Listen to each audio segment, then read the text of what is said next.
South India shopping mall, the wedding మంత్ర, సరికొత్త wedding collection, south India shopping mall.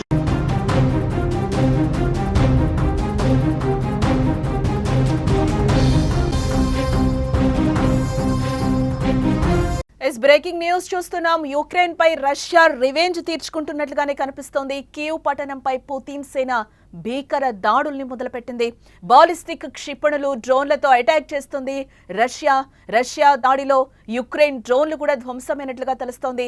క్షిపణులు, army వాహనాలు పూర్తిగా ధ్వంసమయ్యాయి.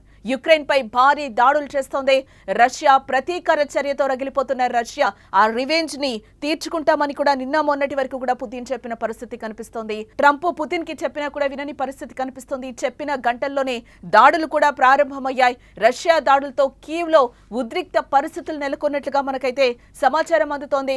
Operation spider web తో రష్యాపై Ukraine డ్రోన్ల దాడి తర్వాత రెండు దేశాల మధ్య ఉద్రిక్తత పరిస్థితులు కొనసాగుతున్నాయి. యుక్రెయిన్ పై రష్యా కోపంతో రగిలిపోతోంది.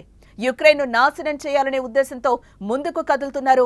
యుక్రెయిన్ పై దాడులు చేస్తామని ట్రంప్ కి చెప్పిన గంటల్లోనే భీకర దాడులతో పుతిన్ విశ్వరూపమే చూపిస్తున్నారు. యుక్రెయిన్ రాజధానిపై రష్యా విరుచుకుపడుతోంది. భారీ క్షిపణులతో దాడులు చేస్తోంది. అంతకుముందు కూడా రష్యా 400కు పైగా డ్రోన్లతో కీవ్ పై విరుచుకుపడినట్లుగా సమాచారం. దీంతో ఇరు దేశాల మధ్య యుద్ధ వాతావరణం మరింత భీకరంగా మారింది. కీవ్ లో డ్రోన్లు, క్షిపణులు, ఆర్మీ వాహనాలు పూర్తిగా ధ్వంసమయ్యాయి. శుక్రవారం ఉదయం నుంచి భారీ శబ్దాలు వినిపించడంతో కీవ్ ప్రజలు భయంతో బిక్కుబిక్కుమంటూ కూడా అక్కడ ప్రాణాలు అరచేతిలో పెట్టుకొని బతుకుతున్న పరిస్థితి కనిపిస్తోంది.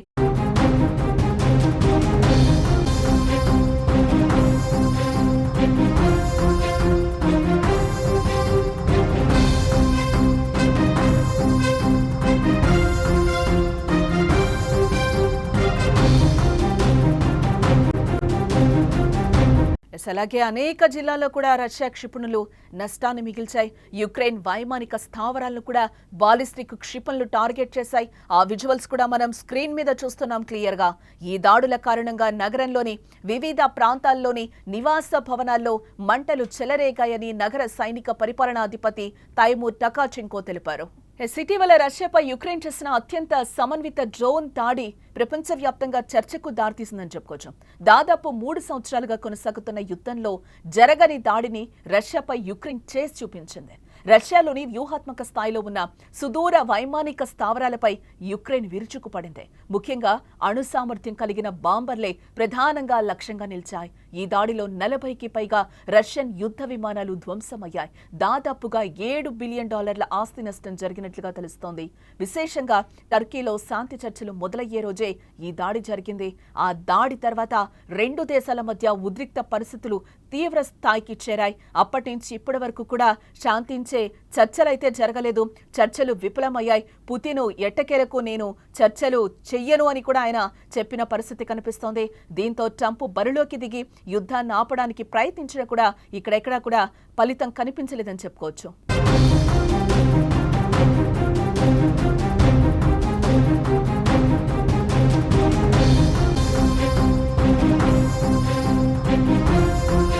పుతిన్ ట్రంప్ మధ్య బుధవారం దాదాపు 75 నిమిషాల పాటు ఫోన్లో సంభాషణ జరిగింది.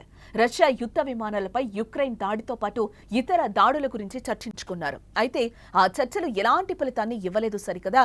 యుక్రెయిన్ పై దాడిని చేస్తామని పుతిన్ చెప్పగా ట్రంప్ వద్దని వారించారు. కానీ పుతిన్ మాత్రం దాడులపై వెనక్కు తగ్గేదేలే అని తేల్చి చెప్పారు. గతంలో కూడా మనం చూడొచ్చు. గతంలో కూడా ఒకసారి ట్రంప్ పుతిన్ ని వార్న్ చేసిన పరిస్థితి, యుద్ధం వద్దు ఆపేద్దామని కూడా చాలా సార్లు ఆయన్ని బుజ్జగించిన పరిస్థితి. ఎట్టకేలకు పుతిన్ అయితే వినని పరిస్థితి. శాంతి చర్చలకు వచ్చే టైంలో యుక్రెయిన్ రష్యాపై దాడి చేయటాన్ని పుతిన్ రష్యా ఏమాత్రం కూడా సహించబోను అని కూడా చెప్తున్న పరిస్థితి కనిపిస్తుంది. ఇదే నేపథ్యంలో పగతో రగిలిపోతున్న పుతిన్ ఉన్నట్టుండి సడన్ గా నిన్న నైట్ నుంచి బాలిస్టిక్ క్షిపణులు, డ్రోన్లతో రష్యా ఒక్కసారిగా అటాక్ చేయడం ప్రారంభించింది.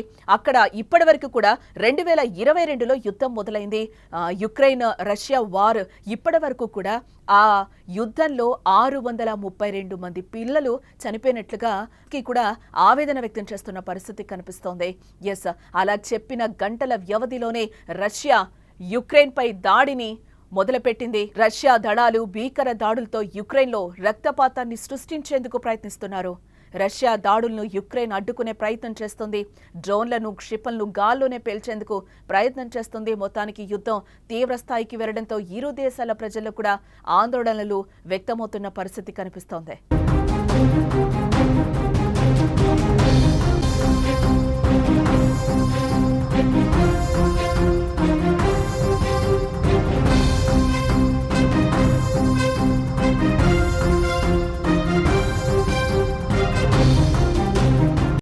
ఆపరేషన్ స్పైడర్ వెబ్ తో రష్యాపై యుక్రెయిన్ డ్రోన్ల దాడి తర్వాత 2 రోజుల నుంచి కూడా దాడి చేస్తున్న పరిస్థితి కనిపిస్తుంది. ఉద్రిక్త పరిస్థితులు నెలకొన్నాయి. యుక్రెయిన్ పై రష్యా కోపంతో రగిలిపోతున్న పరిస్థితి కనిపిస్తోంది. యుక్రెయిన్ ను నాశనం చేయాలనే ఉద్దేశంతో ముందుకు కదులుతున్నారు. యుక్రెయిన్ పై దాడులు చేస్తామని ట్రంప్ కి చెప్పిన గంటల్లోనే భీకర దాడులతో పుతిన్ విశ్వరూపం చూపించారని చెప్పుకోవచ్చు. ఇక్కడ కొన్ని కీలక వ్యాఖ్యలు కూడా చేశారు ట్రంప్. కొట్టుకుంటే కొట్టుకొని చిన్నపిల్లల్లా కీచులాడుతున్నారు. రష్యా యుక్రెయిన్ పై కూడా ట్రంప్ ఆగ్రహం వ్యక్తం చేసిన పరిస్థితి కనిపిస్తుంది. రష్యా యుక్రెయిన్ యుద్ధాన్ని ఆపే విషయంలో అమెరికా అధ్యక్షుడు డొనాల్డ్ ట్రంప్ ఇప్పుడు చేతులెత్తేసినట్లుగా కనిపిస్తోంది. 2 దేశాలను ఇంకొన్నాళ్లు కొట్టుకొనివ్వడమే మేలని కూడా ఆయన వ్యాఖ్యానించారు. గురువారం వైట్ హౌస్ లో జర్మనీ ఛాన్సలర్ ఫెడరిక్ మెర్జ్తో భేటీ సందర్భంగా ఆయన ఈ కీలక వ్యాఖ్యలు చేయడం జరిగింది. అవి మరీ చిన్న పిల్లల మాదిరిగా కీచలాడుకుంటున్నారని చెప్పి కూడా ఆయన కొన్ని కీలక వ్యాఖ్యలు, ఘాటు వ్యాఖ్యలే చేశారు. కొన్నిసార్లు ఓపిక ఉన్నంతసేపు కొట్టుకొనివ్వడమే మేలు, తర్వాత ఇద్దరిని చెరోవైపు లాగేయాలి అని కూడా నిన్న ఆయన రష్యా అధ్యక్షుడు వ్లాదిమిర్ పుతిన్తో ఫోన్లో మాట్లాడినట్లుగా కూడా మనకి సమాచారం అందుతోంది. ఆ మాట చెప్పిన కొద్దిసేపట్లోనే యుక్రెయిన్ పై రష్యా దాడి చేసిన సందర్భం కూడా కనిపిస్తుంది. ఈ నేపథ్యంలోనే ట్రంప్ కూడా వారిని కొట్టుకొని చావనివ్వండి అని కూడా వదిలేశారు. తర్వాత కొద్ది రోజుల తర్వాత ఇద్దరిని చెరోవైపు లాగేద్దామని కూడా ఆయన కొన్ని కీలక వ్యాఖ్యలు చేయడం జరిగింది. ఇదే నేపథ్యంలోనే రష్యా డ్రోన్ దాడుల్లో 5 మృతి చెందినట్లుగా కూడా సమాచారం అందుతోంది. బుధవారం రాత్రి ఉత్తర యుక్రెయిన్లోని ప్రులికి నగరంపై రష్యా డ్రోన్ దాడిలో 5 మరణించినట్లుగా సమాచారం. స్థానిక ఫైర్ చీఫ్ అలెగ్జాండర్ లోబిడ్ ఇంటిపై డ్రోన్ దాడులు జరిగాయి. ఆయన భార్య, కుమార్తె, ఏడాది వయసున్న మనవడు చనిపోయినట్లుగా అధ్యక్షుడు జెలెన్స్కీ చెప్పారు.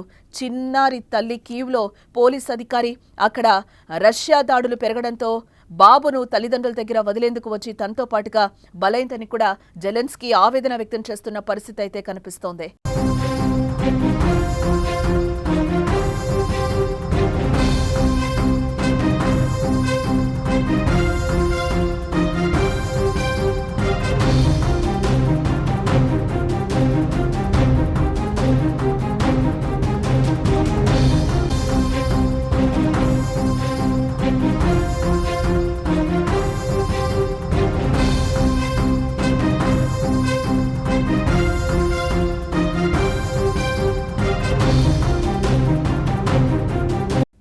పుతిన్ ఎంత సైలెంట్ గా ఉన్నారో అంత పనే చేశారు. పగతో రగిలిపోతున్నామని కూడా పుతిన్ చాలా సందర్భాల్లో చెప్పారు.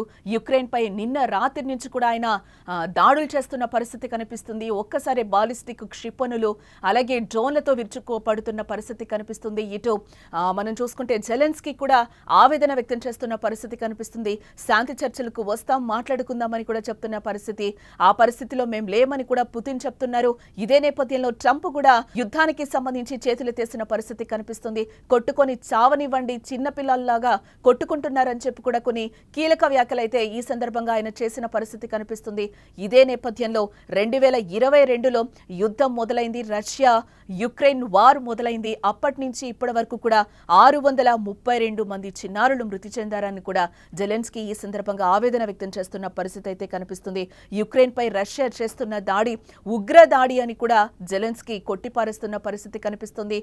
మొన్న యుక్రెయిన్ రష్యాపై చేసినప్పుడు కూడా పుతిన్ ఆ విధంగానే మాట్లాడిన పరిస్థితి. ఉగ్రదాడి చేస్తోంది, దొంగ దెబ్బ కొడుతోంది అని కూడా ఆయన చాలా సందర్భాల్లో చెప్పిన పరిస్థితి కనిపిస్తుంది.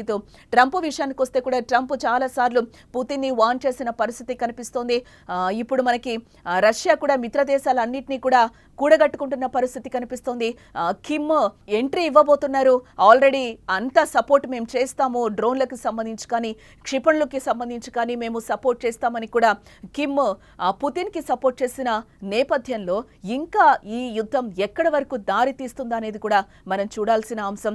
ఈ నేపథ్యంలోనే అక్కడ క్షిపణులు డ్రోన్లతో రష్యా సైనిక స్థావరాలన్నీ కూడా విరుచుకుపడుతున్న పరిస్థితి కనిపిస్తుంది.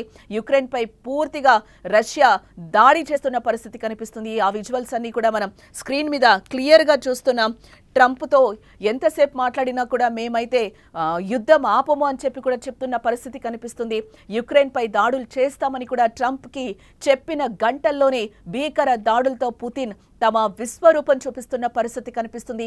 ఎంత సైలెంట్ గా ఉన్నాడో, ఉగ్ర దాడి అని చెప్తున్నాడో పుతిన్, అంతకంతకు మేము పగ తీర్చుకుంటామని చెప్పిన నేపథ్యంలో రివెంజ్ తీర్చుకోవడం నిన్న రాత్రి నుంచి స్టార్ట్ చేశారు పుతిన్. రాజధానిపై రష్యా విరుచుకుపడుతున్నట్లుగానే కనిపిస్తుంది. భారీ క్షిపణులతో దాడులు చేస్తోంది. అంతకుముందు కూడా రష్యా కూడా 400కు పైగా డ్రోన్లతో కీవ్ పై విరుచుకుపడిన పరిస్థితి కనిపిస్తుంది. దీంతో ఇరు దేశాల మధ్య యుద్ధ వాతావరణం మరింత భీకరంగా మారింది. ఈ యుద్ధం మూడో ప్రపంచ యుద్ధానికి దారితీస్తుందా అనేలాగే కనిపిస్తోంది. ఖచ్చితంగా అణుబాంబు ప్రయోగిస్తే కనుక మూడో ప్రపంచ యుద్ధం తప్పకుండా వచ్చే ఛాన్స్లు అయితే కనిపిస్తున్నాయి. ఈ నేపథ్యంలోనే చాలా దేశాలకు నష్టం వాటిల్లే అవకాశం కూడా కనిపిస్తోందని విశ్లేషకులు చెప్తున్న మాట. క్షిపణులు, ఆర్మీ వాహనాలు ఇప్పటికే పూర్తిగా ధ్వంసమైనట్లుగా కూడా తెలుస్తోంది. శుక్రవారం ఉదయం నుంచి కూడా భారీ శబ్దాలు వినిపించడంతో కీవ్ ప్రజలు భయంతో అక్కడ బిక్కుబిక్కుమంటూ కూడా బతుకుతున్న పరిస్థితి కనిపిస్తోంది. అలాగే అనేక జిల్లాల్లో కూడా రష్యా క్షిపణులు నష్టాన్ని మిగులుస్తున్న పరిస్థితి కనిపిస్తోంది. యుక్రెయిన్ వైమానిక స్థావరాలను కూడా బాలిస్టిక్ క్షిపణులు టార్గెట్ చేసినట్లుగా సమాచారం. ఈ దాడుల కారణంగా నగరంలోని వివిధ ప్రాంతాల్లోని నివాస భవనాల్లో మంటలు కూడా చెలరేగుతున్న పరిస్థితి నగర సైనిక పరిపాలనా అధిపతి తైమూర్ టకాచెంక్ తెలిపారు.